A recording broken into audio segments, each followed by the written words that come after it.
The Supreme Court held that 18 U.S.C. Section 922(g)(3) violates the Second Amendment as applied to individuals whose firearm ban is based solely on regular marijuana use without a showing of dangerousness or incapacitation. Case background and legal framework. Ali Khamenei was indicted under Section 922(g)(3) after a 2022 search of his home uncovered a firearm and marijuana. Khamenei admitted to using marijuana about every other day.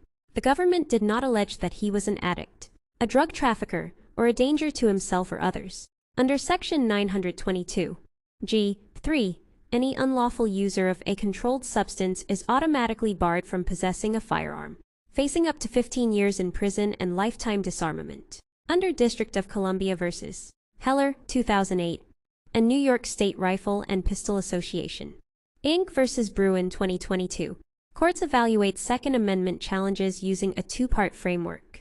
Presumptive protection. Does the amendment's plain text cover the conduct? If so, the Constitution presumptively protects it. Historical tradition. The government must show the regulation is consistent with the nation's historical tradition of firearm regulation by reasoning by analogy. United States v. Rahimi, 2024.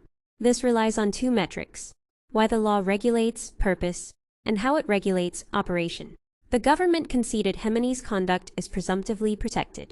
To justify its automatic ban, it relied on a historical analogy to founding-era and 19th-century habitual drunkard laws. Rejection of the historical analogy.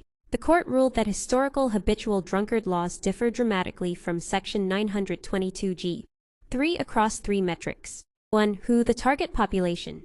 The government argued both laws target regular users of intoxicants. However, the historical record shows early American laws did not apply to regular or frequent drinkers in what was a culture of copious drinking. Instead, laws required a level of drinking that rendered an individual practically incapacitated or unable to manage their affairs. In Retracy, 1829. Conversely, Section 922(g)(3) automatically disarms anyone who regularly uses any amount of a controlled substance, regardless of functional capacity. 2. Why the regulatory purpose. The government claims Section 922(g)(3) and historical laws both aim to protect the public from violent crime. The historical record contradicts this. Vagrancy laws aim to promote economic productivity and suppress idleness, targeting those who failed to work rather than violent threats. Civil commitment laws acted as paternalistic welfare measures designed to protect drunkards from wasting their own estates and saving families from financial ruin. Surety laws. While Rahimi found surety of the peace laws targeted violence, the government relied on sureties for good behavior, which targeted nonviolent moral scandals, for example, profane cursing rather than physical danger. 3. How the operational mechanism. Historical vagrancy, civil commitment, and surety laws required a formalized, pre-deprivation judicial process, such as a conviction or probate court adjudication before liberty was lost. In contrast, Section 922(g)(3) strips an individual of their constitutional right the moment they become a regular user, providing no pre-deprivation process. The CSA and shifting marijuana policy. The Controlled Substances Act, CSA, schedules drugs based on scientific data, dependency risks, and medical utility, not potential for violence. Furthermore, federal policy undermines the government's claim that marijuana users are inherently dangerous. In 2013, the DOJ directed prosecutors to deprioritize marijuana enforcement. Conclusion and scope.